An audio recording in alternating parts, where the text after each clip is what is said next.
C'est l'une des scènes les plus cruelles qu'on puisse imaginer. Une femme est sur le point d'être ensevelie sous une coulée de ciment, et le plus terrible, c'est que le bourreau n'est autre que son propre fils. Pour l'empêcher de fuir, Jacques l'enferme dans une cage de fer avant de déclencher la machine.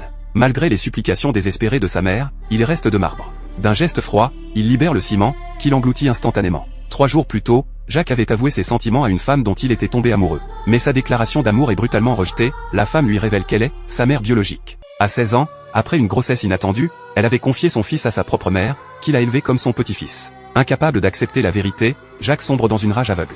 Il décide alors de se venger de celle qu'il a toujours appelée grand-mère. Il la pousse dans une fosse, referme le couvercle, puis la recouvre vivante de ciment. Pendant ce temps, un groupe d'enfants joue dans une décharge et découvre par hasard un tonneau en bois. Curieux, il l'ouvre et tombe sur une vision d'horreur, une main humaine pétrifiée dans le ciment. L'enquête de la police révèle que la victime a été enterrée vivante. Peu après, un nouveau corps est retrouvé. Cette fois, aucune trace de ciment sur les lieux, ce qui signifie que la victime a été enterrée vivante ailleurs, avant d'être jetée dans la décharge. L'autopsie est formelle, la bouche et les poumons sont remplis de ciment frais, ce qui indique que le mélange a été préparé sur place. Le meurtrier serait donc quelqu'un qui maîtrise parfaitement le maniement du ciment, probablement un ouvrier du bâtiment. Les soupçons se portent rapidement sur Jacques, et les policiers se précipitent chez lui. Car à cet instant même, il est sur le point de commettre un nouveau meurtre. Sa grand-mère, douce et innocente, n'aurait jamais pu imaginer que tout cela finirait ainsi. Le ciment coule à grands flots, prêt à l'ensevelir. Mais cette fois, les policiers arrivent juste à temps.